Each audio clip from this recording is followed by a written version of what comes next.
She laughed. Wow, you think saving old receipts makes you smart? You're so petty. I said petty pays.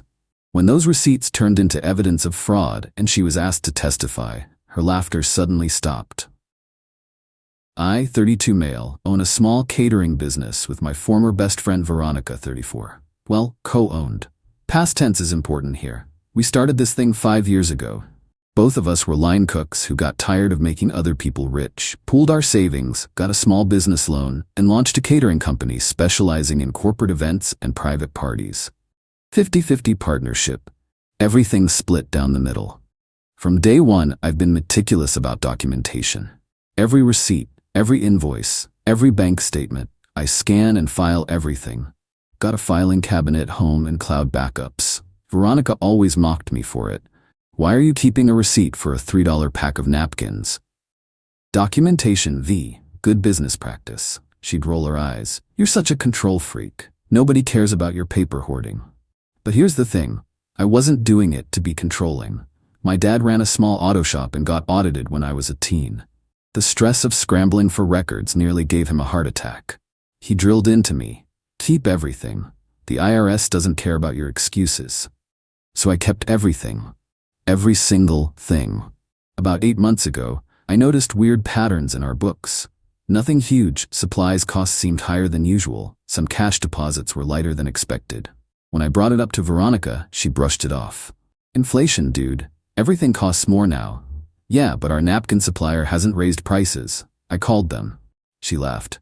Wow, you think saving old receipts makes you smart? You're so petty. Calling suppliers about napkins? Get a life. Petty pays, I told her. Especially when running a business. She kept laughing. Whatever helps you sleep at night, Mr. Filing Cabinet. The dismissive attitude bothered me, but I let it go. We were busy, bookings were solid, and maybe I was being paranoid. Then 3 weeks ago, our accountant called. Not email, not text. Called. That's when you know it's serious. We need to meet, in person. Bring Veronica. The meeting was illuminating. Our accountant, Russell, laid out spreadsheets showing discrepancies, about $45,000 worth over the past year, cash deposits not matching event invoices, supply costs that didn't align with our usage, vendor payments to companies he couldn't verify. Veronica's response? Russell's being dramatic. These are just booking errors. But Russell had done his homework. I tried contacting 3 of these vendors. The phone numbers don't work. The addresses are residential apartments. I felt my stomach drop. Veronica's face went from dismissive to defensive. So what? Sometimes we use small suppliers, cash-only businesses. You know how it is. I know how fraud is, Russell said quietly. The word hung in the air. Fraud. Veronica exploded. How dare you? I've put everything into this business. Then you won't mind if we audit everything, I said. Full forensic accounting. This is insane. You're really gonna waste money on this witch hunt? If there's nothing to find, it's not a waste. She stormed out. That night, she texted me a novel about trust and friendship and how I was destroying our partnership over bookkeeping paranoia. I hired a forensic accountant the next day. What they found? Buckle up. Update 1. The forensic accountant's preliminary report was a masterclass in small business fraud. Veronica had been running multiple schemes. 1. Fake vendors. She'd created 3 shell companies, submitted fake invoices, and pocketed the payments. Total, $28,000. 2. Cash skimming. For cash-only events, she'd report lower amounts and pocket the difference. Total, $12,000. 3. Personal expenses. Charging personal shopping as supplies, her car payments as vehicle maintenance, even her gym membership as team building. Total, $5,000. The kicker? She'd been sloppy. The fake vendors all had invoices with sequential invoice numbers, submitted on the same days, all with the same payment terms. Amateur hour. When I confronted her with the evidence, she tried every play in the book. Those vendors are real. They just work from home. The cash thing is a misunderstanding. Some clients tip. I forgot to report tips. Everyone puts some personal stuff through the business. You do it too. No, Veronica, I don't. And I have every receipt to prove it. That's when she switched tactics, went from denial to attack. This is why nobody can stand working with you. You're obsessed with control. Those receipts, the filing, the constant checking, you're insufferable. I'm protecting our business. You're protecting your ego. Mr. Perfect with his perfect records. Then she said something that made my decision easy. You know what? Fine. Prove it. Prove every single dollar. But when you can't, when this all falls apart, I'm suing you for defamation and destroying our partnership. Challenge accepted. I spent the next 3 days organizing everything. 5 years of records. Every receipt I'd saved, every invoice, every bank statement. Cross-referenced everything with the forensic report. But here's where Veronica made her fatal error. She got cocky. While I was building my case, she was busy. Filed a lawsuit against me for harassment, creating a hostile work environment, and breach of fiduciary duty. She also sent an email to all our clients saying the business was undergoing restructuring and that all future bookings should go through her personally. Then she tried to lock me out of our business bank account, except you need both partners to change account access. The bank called me to confirm. I didn't confirm. That's when I knew this was war. And I had receipts, literally thousands of them. Update 2: Veronica's lawsuit was something. She claimed I was mentally unstable, obsessed with paperwork, and had created a hostile work environment by constantly questioning legitimate business expenses. Her lawyer, some strip mall attorney who probably got his degree online, sent me a settlement offer. I walk away from the business, she keeps everything, and pays me $10,000 for my share. I laughed. Actually laughed. My response was to file a countersuit. Fraud, embezzlement, breach of fiduciary duty, conversion of partnership assets. My lawyer attached a sample of evidence, just a taste of what we had. That's when things got interesting. Veronica showed up at my apartment, 11 p.m. on a Tuesday, banging on the door. We need to talk, face to face, like adults. I talked to her through the door. Anything you need to say can go through lawyers. This is insane. You're destroying everything over some bookkeeping errors. Fraud, Veronica. It's called fraud. I'll destroy you. You think your little receipts matter? I'll tell everyone what you're really like. How you've harassed me for years. How you've stolen from the business. I was recording through my doorbell camera. Are you done? I'm just getting started. You have no idea who you're messing with. She left after another 5 minutes of threats. I saved the video and sent it to my lawyer. The next day, our business started getting 1-star reviews, dozens of them, all claiming food poisoning, terrible service, racism, sexism, you name it. All posted within a few hours, all from accounts created that day. But Veronica made another mistake. Some of the reviews mentioned specific events we'd never catered, events that didn't exist. She'd fabricated details that were easily disproven. I documented everything, screenshot every review, traced the patterns, added it to the file. Then the forensic accountant found something else. Veronica hadn't just been stealing from the business. She'd been filing false insurance claims. 3 times in 2 years, she'd claimed equipment was stolen or damaged, collected about $15,000 total.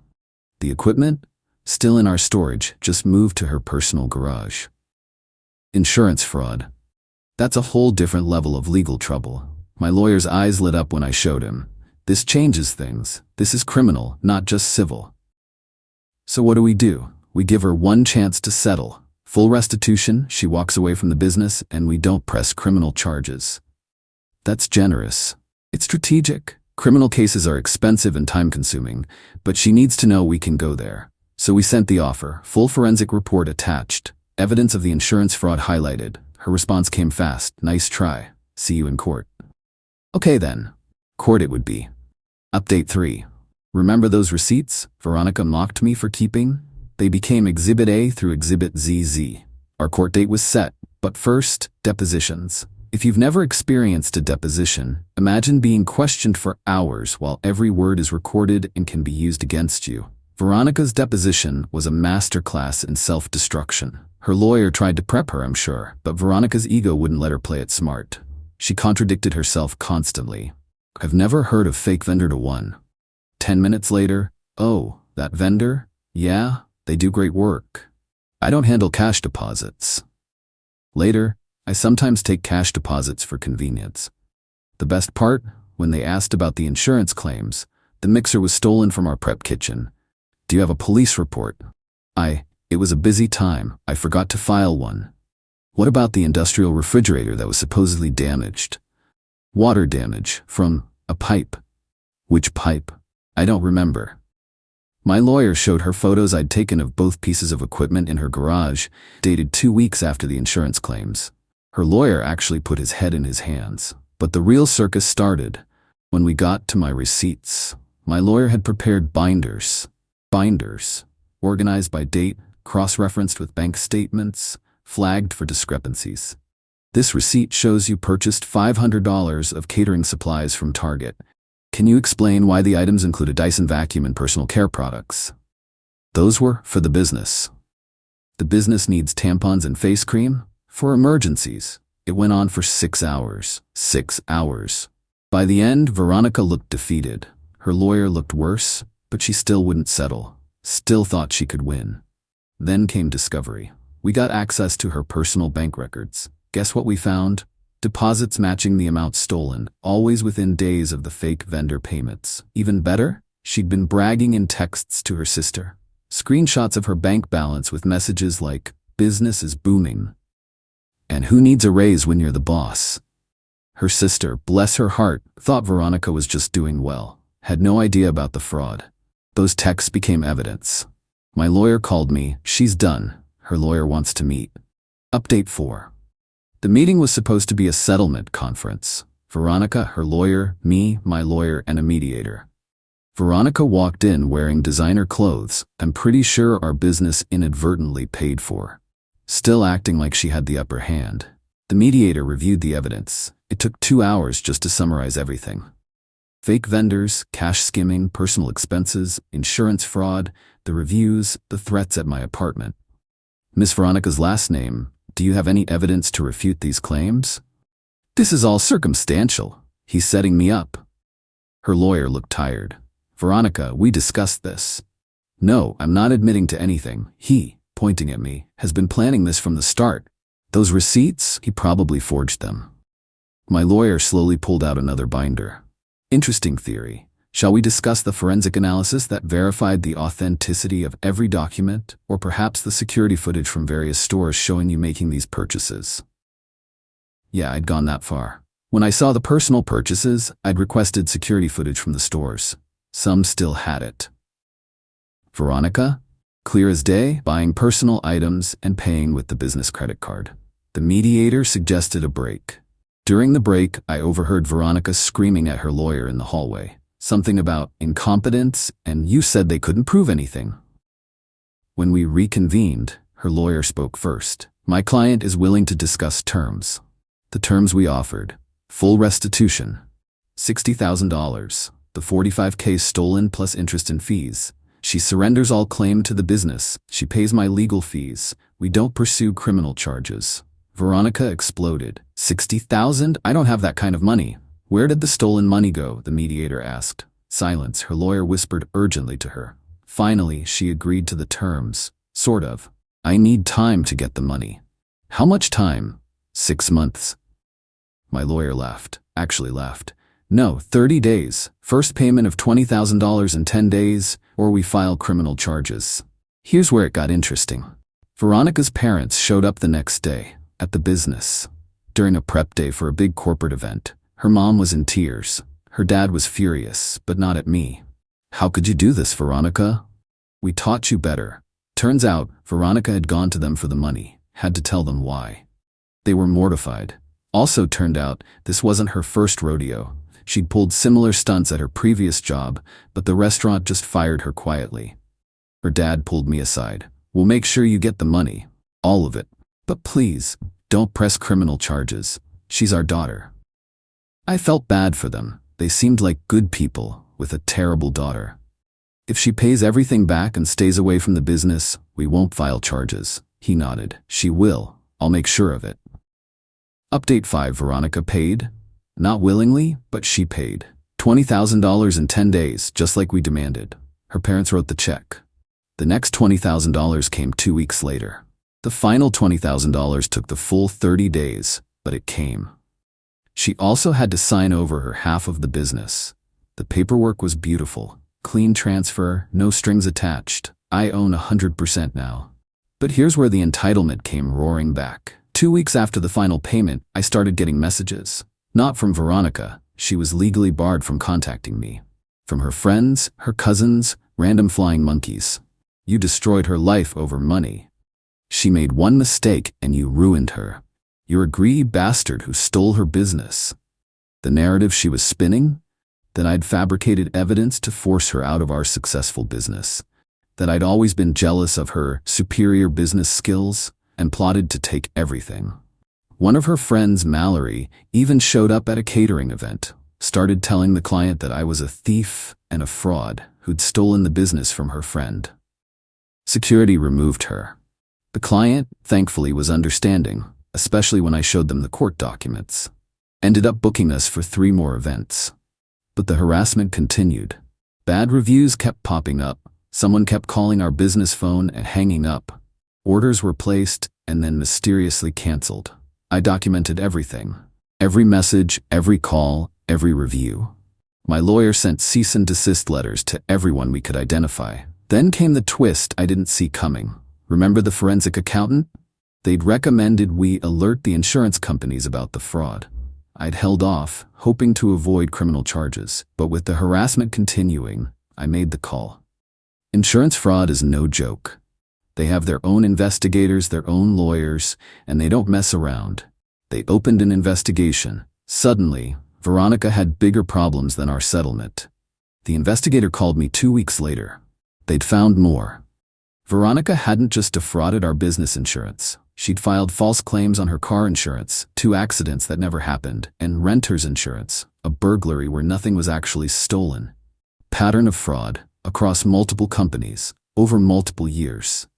They were building a criminal case. Veronica's dad called me, begging, "Please, can you ask them to stop? We paid you back." "You said no criminal charges." I said we wouldn't file criminal charges. I can't control what the insurance companies do, but you reported it. After your daughter continued harassing me and my business, actions have consequences. He hung up on me. Final update. It's been 6 months since this all started. 6 months since I showed Veronica those first forensic reports. Life is different now. The business, thriving. Without someone skimming off the top, profits are up 40%.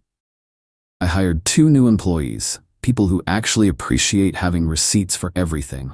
Turns out, legitimate employees like working for a boss who documents everything. Makes them feel secure. Veronica? Last I heard, she took a plea deal on the insurance fraud charges. No jail time, but 3 years probation, massive fines, and restitution to the insurance companies. Around $50,000 total. Her parents had to take out a second mortgage. She also can't work in any fiduciary capacity for the duration of her probation. No handling money, no access to business accounts, no positions of financial trust. For someone who thought she was too smart for receipts, it's poetic justice. The harassment stopped cold after the criminal charges were filed. Amazing how legal consequences clarify things for people. All those flying monkeys disappeared. The bad reviews stopped. The hang-up calls ended. I ran into Russell, our original accountant, at a conference last month. He bought me a beer and said, "You know, most people would have just eaten the loss. Confronting a partner is hard." "I had the receipts," I said. "Seemed wasteful not to use them." He laughed. "Still keeping everything? Every receipt, every invoice, every document." "Still petty?" he joked. "Petty pays," I said, and clinked his glass. Because here's the thing, I wasn't keeping receipts to catch Veronica. I was keeping them because it's good business. The fact that they exposed her fraud, that's just karma, working with good documentation. But the best part? Last week I was doing a tasting for a potential client. Big corporate event, huge budget, the kind of booking that makes your year. The client looked familiar, but I couldn't place her. Halfway through the tasting, she said, "I have to tell you something. My cousin is Veronica." My heart sank. "Here we go again. I wanted to see for myself what kind of person you were," she continued. "She told the family you destroyed her life over petty grudges." I stayed quiet, no point arguing, but my dad's an accountant. He looked at the public court records, told me what really happened. She paused. "I own a small business too. The thought of a partner doing that, it's terrifying." "It was a learning experience," I said carefully. She smiled. "Do you really keep every receipt?" "Every single one." "Good. I like working with people who document everything. Consider us booked. $30,000 event, one of our biggest ever.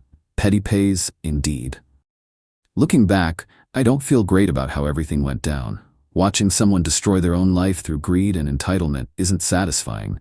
It's sad. Veronica had everything: a thriving business, a loyal partner, a future. She threw it all away for what? $45,000 over a year? That's less than what she would have made legitimately. But I also don't feel guilty. I didn't create fake vendors. I didn't skim cash. I didn't file false insurance claims. I just kept receipts. And when she laughed at me for being petty, when she mocked my paper hoarding, she was really laughing at accountability, at honesty, at the basic foundation of trust that makes partnerships work. She's not laughing anymore. Neither am I really. But I'm sleeping well. My business is clean, my conscience is clear, and my filing cabinet is still meticulously organized. Because in business, like in life, documentation isn't petty. It's protection. And when someone tells you that keeping records makes you petty or controlling or obsessive, run. Run fast. And keep your receipts. You'll need them when the laughter stops.